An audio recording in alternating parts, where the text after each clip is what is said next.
Este é a série de vídeos Introdução ao GOES 16, realizado pela Divisão de Satélites e Sistemas Ambientais. Eu sou Luiz Augusto Toledo Machado, pesquisador do CPTEC e chefe da Divisão de Satélites e Sistemas Ambientais, e vou falar agora sobre a combinação de canais do ABI e o GLM para previsão imediata, conhecida como Nowcast. Vamos falar da gama de canais e suas aplicações do imagador Advanced Baseline Image, ABI, que está a bordo do satélite GOES da série R, o GOES 16, que cobre a região da América do Sul, e o GOES 17, que está numa órbita sobre o Oceano Pacífico. Vocês devem estar perguntando, para que eu preciso de todos esses canais? A série antiga, o GOES 13, bastante conhecida aqui na América do Sul, apresentava um conjunto de 5 canais. Os canais de 10, de 11 ou de 12, dependendo da série, o de 6 do vapor d'água, o visível e o 3.9. Agora, por que eu preciso de todo esse conjunto 0,47, 0,64, 0,86, 1,38 microns, 1,61 até 13,3? Para que eu preciso de todo esse conjunto se bastava eu ter aquelas imagens do visível, infravermelho e vapor d'água? Mesmo na série anterior, pouco foi explorada do canal de 3.9. Existe uma gama enorme de aplicações nesses diferentes canais, que vão desde as aplicações das superfícies, detecção de temperatura da superfície do oceano, propriedades do oceano, propriedades da superfície como índices de vegetação, como propriedades da atmosfera, aerossóis, sondagens, mas esta apresentação se baseia na aplicação para a previsão imediata. Então, para a previsão imediata, nós temos aqui 4 itens que eu vou descrever inicialmente nesta parte do ABI, que trata da aplicação para a previsão imediata, que é a profundidade das nuvens, o movimento vertical, a glaciação no topo e o tamanho das partículas. O conhecimento dessas 4 propriedades ajuda e muito na previsão imediata de tempestades. Eu coloquei esse pequeno diagrama aqui para se ter uma ideia de como é que se define a parte de propriedades das nuvens para a previsão imediata. Nós vemos nessa parte verde que representa quando a nuvem começa a ter gotas de chuva, ou seja, quando o radar começa a observá-la. Então, a partir daqui, se você tivesse um radar, você estaria observando. Como o satélite vê nuvens, que são gotas menores, ele começa a ver as propriedades antes do radar, o que dá um tempo maior antes da convecção ocorrer para você fazer uma previsão imediata. Aqui, nessa ícone que representa uma descarga elétrica, quando estaria ocorrendo a descarga elétrica, que seria antes da maior situação perigosa do evento severo. Então, nós vemos aqui que nós temos um maior tempo de previsão para o satélite, depois para o radar, depois para as descargas elétricas. As descargas elétricas, como mostrarei no fim, são extremamente importantes para a previsão imediata, mas elas ocorrem, o sinal delas são muito mais próximas do evento. Então, vamos partir para falar sobre essas diferentes aplicações para a previsão imediata que podem ser obtidas através da combinação de canais. Bom, a profundidade da nuvem. Por que é importante conhecer a profundidade da nuvem? É um dos parâmetros fundamentais para a previsão imediata, é a questão de conhecer a altura do topo dessa nuvem. Por exemplo, as estimativas de precipitação, usando sensores infravermelhos, são baseados numa relação direta entre a altura do topo e precipitação. Quanto mais alto, maior a chuva. Também aplicativos, parametrizações de descargas elétricas também são baseadas com a altura do topo. Então, logo, o conhecimento da profundidade da nuvem é um dos parâmetros importantes para se determinar a severidade dela. E aqui, nós, antes de entrarmos na questão específica, eu gostaria de apresentar algumas propriedades do canal ABI, do sensor ABI, que vão chegar a essa noção de como determinar a altura do topo da nuvem. Então, nós vemos aqui nesse gráfico, nós temos aqui embaixo, são os comprimentos de onda, e aqui a absorção para cada, aqui no caso são de todas as componentes atmosféricas, e aqui para cada tipo de gás. Então, por exemplo, o metano, ele tem uma banda de absorção, aqui em torno de 3 e outra em torno de 8, que são as bandas de absorção do metano. Então, se um satélite, numa atmosfera que só tem metano, e estiver observando nesse ponto, ele vai ver praticamente a emissão da superfície. Se ele estiver nesse canal, ele vai ver a quantidade, uma emissão relativa à quantidade de metano que tem na atmosfera. Daí, nessa banda aqui, que ele está vendo, nós vemos aqui a função peso, aqui a altura, né? E aqui a representação da medida do satélite. Vamos dizer que tem um satélite aqui, se não tem nuvem nenhuma e você está numa janela aqui atmosférica, basicamente toda a radiação que você vai receber é a radiação proveniente da superfície, ou seja, seria esse tipo de função peso. A maioria da contribuição medida pelo sensor vem da superfície. Se você está numa banda de absorção do metano, vai vir de uma camada equivalente, que toda a radiação que vem de baixo vai sendo absorvida pelo metano, e basicamente a absorção que você mede é uma absorção que vem aqui de uma camada equivalente, que é chamada de função peso, weight function, que é basicamente a função peso de cada canal. Se nós vamos aqui, por exemplo, para o oxigênio e ozônio, nós vemos uma banda bastante forte aqui em 9.3, que corresponde a um dos canais do ABI, que é a banda de absorção do ozônio. Se nós vemos aqui do CO2, nós vemos várias bandas de absorção, principalmente aqui no fim do espectro, e tem uma banda em 13.13, que é exatamente a banda conhecida como banda de absorção do gás carbônico. No caso do vapor d'água, nós temos várias bandas de absorção, mas a principal aqui em 6 microns, que é a banda de absorção do vapor d'água. Então, se você estiver observando em 6 microns, basicamente você vai ver algo que é uma emissão integrada da quantidade de vapor d'água que tem.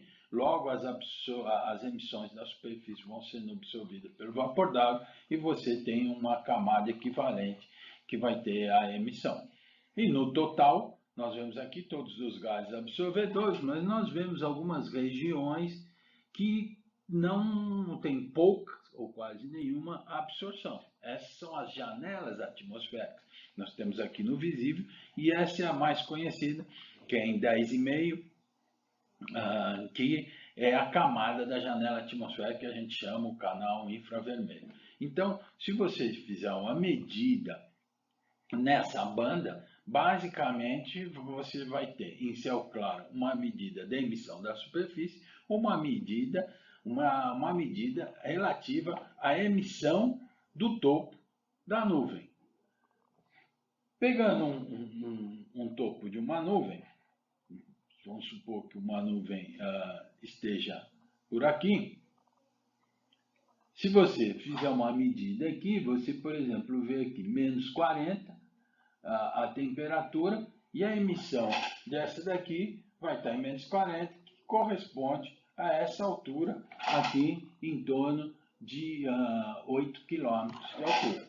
Então, dada a temperatura de brilho, você, com uma sondagem, pode associar a altura que está essa medida em função da emissão de radiação que o satélite estaria vendo devido a essa nuvem. Esse é o princípio de se usar a janela atmosférica. Então, basicamente, a temperatura de brilho de uma nuvem profunda. Por que uma nuvem profunda? Porque a nuvem profunda é opaca, ela pode ser considerada que a emissividade é próxima de 1, e a emissão dela realmente é a emissão da temperatura do topo dessa nuvem, que está na temperatura ambiente, que pode ser obtida através de uma sondagem. Podemos ver também que depois da tropopausa a temperatura ela aumenta.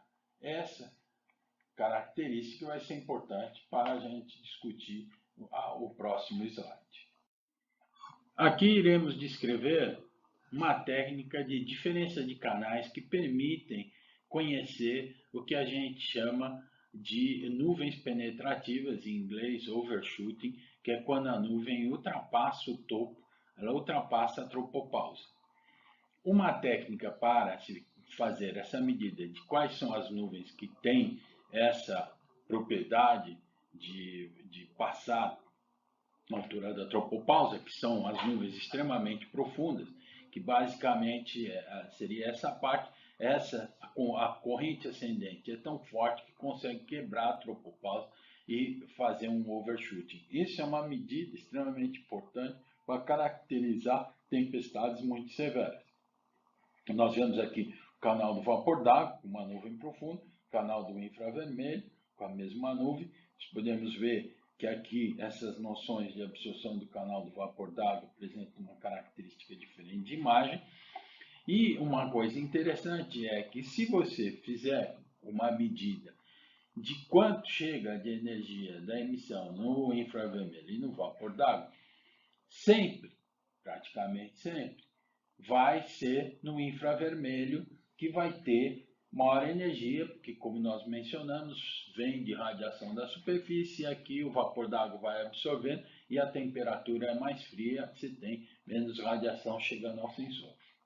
Ocorre que, conforme nós discutimos na aula anterior, no slide anterior, a temperatura vai caindo, mas começa a aumentar depois na tropopausa. Então, nessa camada, as nuvens que vão ter emissão daqui vão ter uma temperatura maior. Então, a diferença de infravermelho menos vapor d'água, de uma forma geral, vai ser, vapor d'água menos infravermelho vai ser praticamente sempre negativa, mas quando as nuvens forem penetrativas e tiver o overshooting, nós temos essa diferença positiva. Nós podemos ver aqui os dois canais, e a diferença dos dois canais corresponde a essa parte, que é a parte que vocês veem aqui na escala, que é a parte positiva, ou seja, essas são as nuvens que estão fazendo o overshoot. Então, simplesmente por uma diferença entre o canal do vapor d'água menos a diferença do canal infravermelho janela, se isso daqui for maior que zero, nós temos a região de nuvens penetrativas, nós temos overshooting, que são extremamente relacionados, são altamente correlacionados com descargas elétricas e severidades.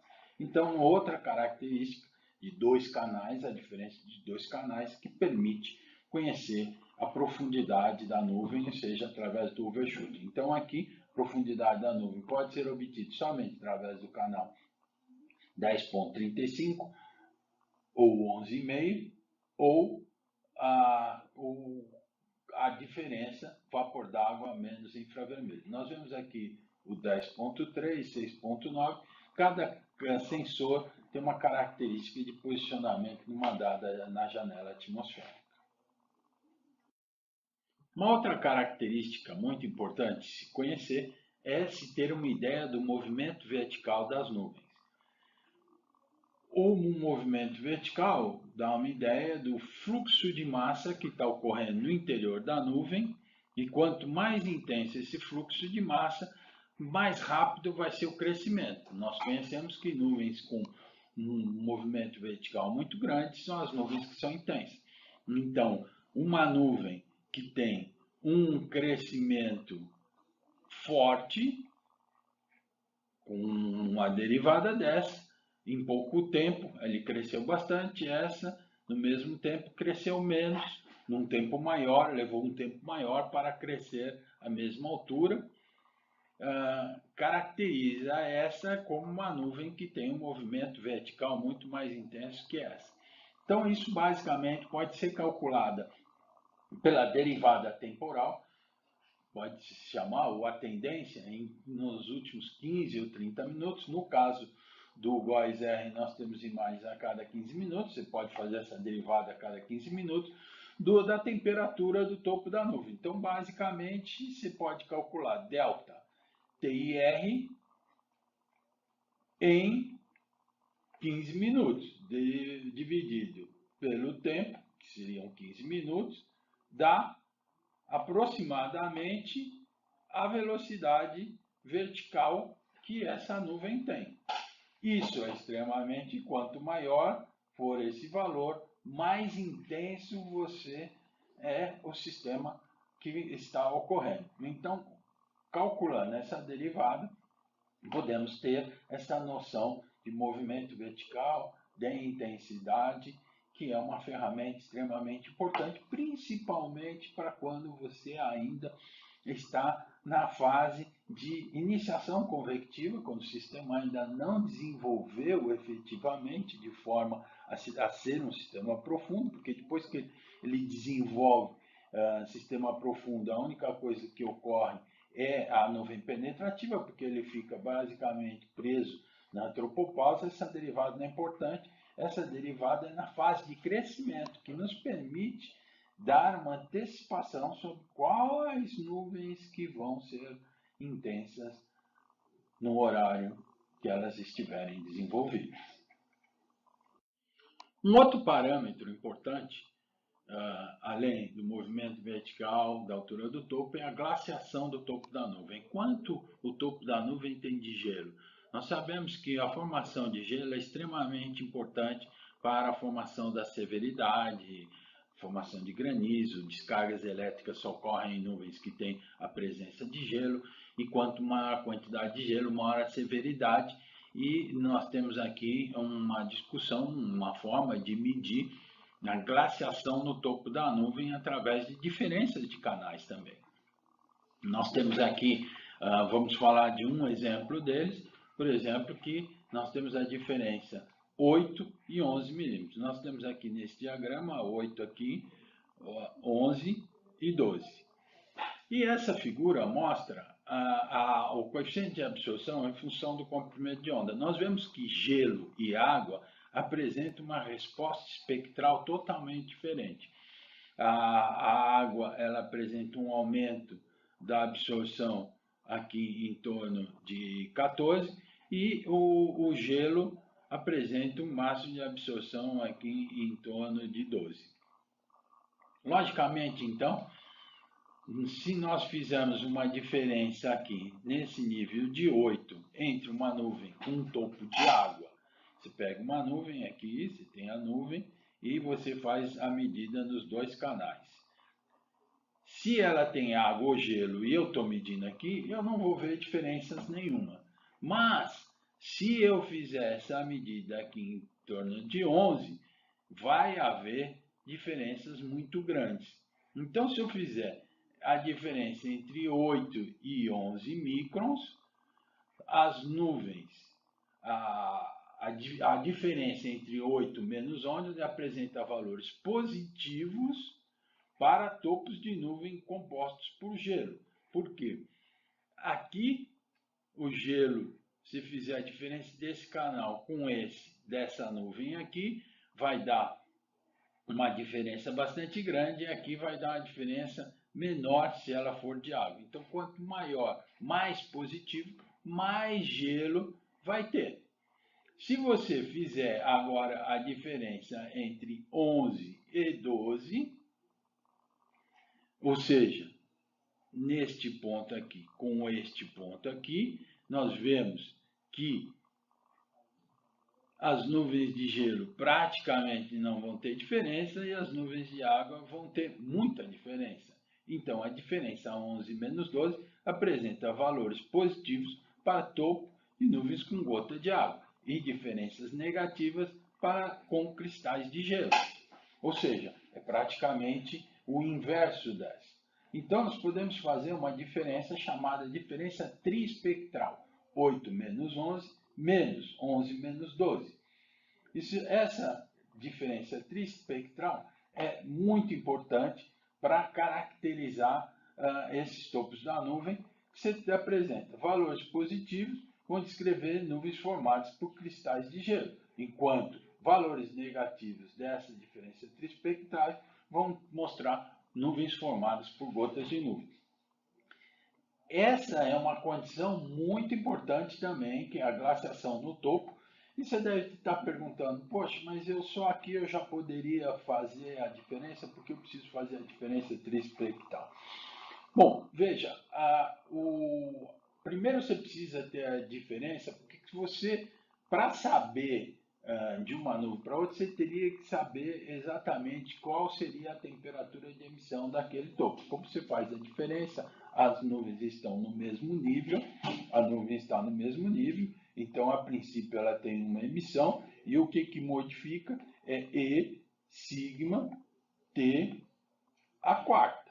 A emissão da radiação medida pelo satélite é similar a isso. O que muda é a emissão, que é esse coeficiente que está aqui. E como para o gelo e para a água eles são diferentes, então você acaba trabalhando só sem ter conhecimento prévio da temperatura, quando você faz a diferença, a emissividade, a diferença de emissividade é que vai dar, e essa emissividade está associada com o conteúdo que vai ter de gelo ou água. Portanto, quanto forem maiores as diferenças triespectrais mais positivas, maior quantidade de gelo, mais severa vai ter. Enquanto for valores negativos, formado por gota de água, essa nuvem vai ter valores muito menores de severidade. Finalmente, com relação ao ABI, nós já falamos da altura do topo, do movimento vertical e da glaciação, agora nós vamos falar do tamanho das partículas de gelo. Essa é extremamente importante, o conhecimento das partículas de gelo. Mas a primeira coisa que vocês devem estar perguntando é como é que um satélite que tem um canal com uma resolução de 2 por 2 km consegue ver o tamanho de uma partícula de gelo que tem o tamanho de micron. Essa é uma questão complexa, aparentemente complexa, que precisa ter-se o conhecimento das propriedades físicas e ópticas dessas partículas.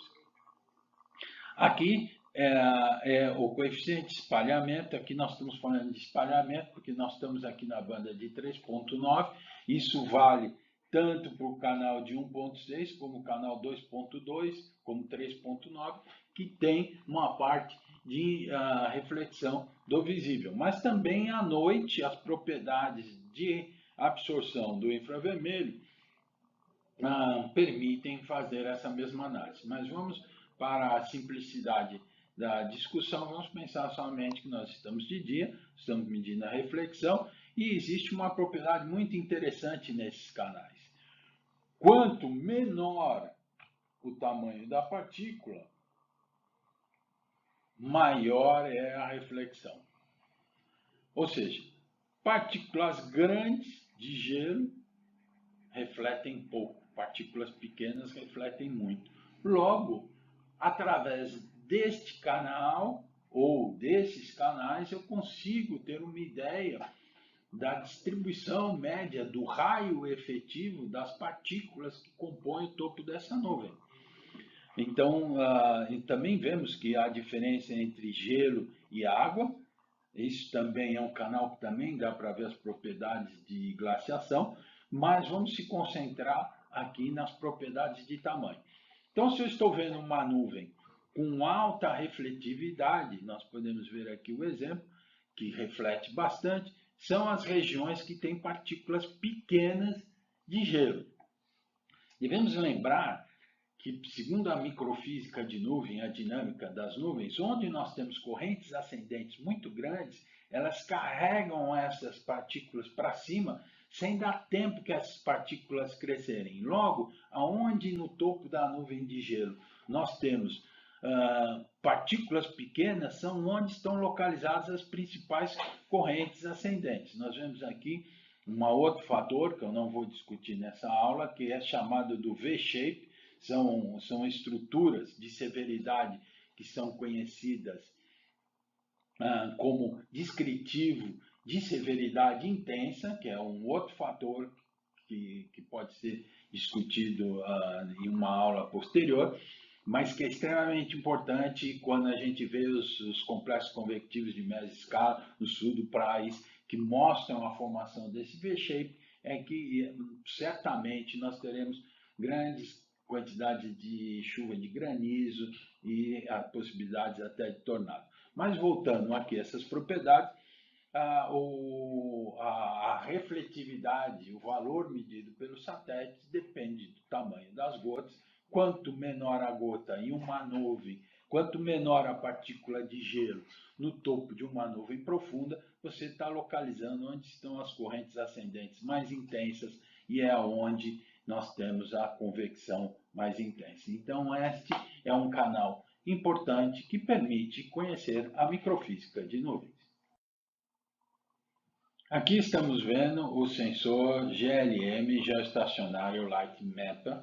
É um sensor novo, foi lançado nessa série dos satélites GOES-R, que é uma inovação que nunca foi lançado antes, esse tipo de sensores, satélites geoestacionários, que permitem ver as descargas elétricas, como nós estamos vendo na tela agora durante a noite e durante o dia, que é uma informação extremamente importante para a previsão imediata, pois as descargas elétricas definem as regiões que têm a maior intensidade, que teve as correntes ascendentes, os graupeus, os gelos, a eletrificação, que é todo um processo associado à intensificação da pressão.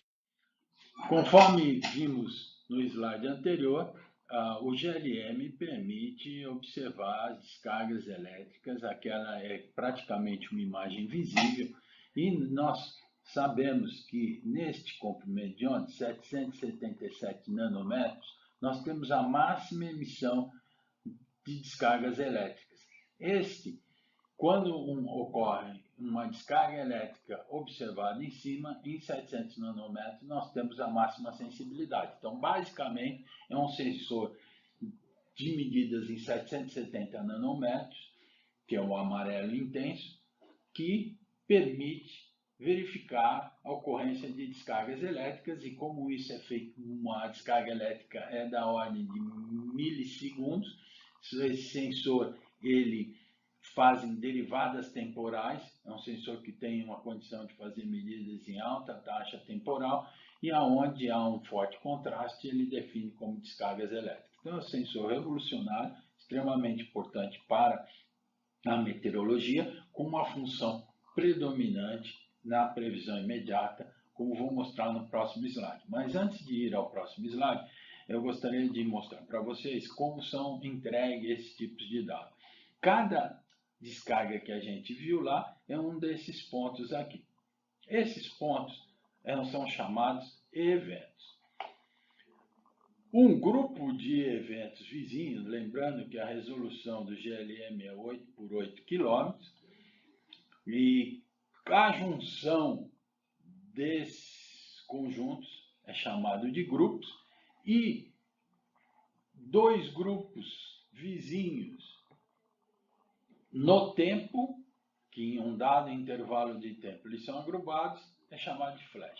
Então, essas são as três informações que são fornecidas pelo GLM: evento, grupo e flash. No momento, como está ainda sendo aprimoradas as questões de navegação de evento e grupos, está sendo disponível somente os flashes, mas em breve, assim que as navegações do GLM forem ajustadas, nós vamos ter os grupos e os eventos sendo disseminados rotineiramente.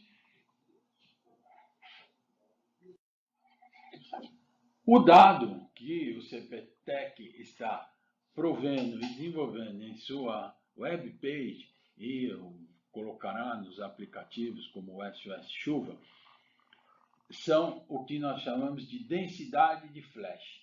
é quanto ocorre de flashes a cada 5 minutos. Aqui é um exemplo já do GLM para a Amazônia.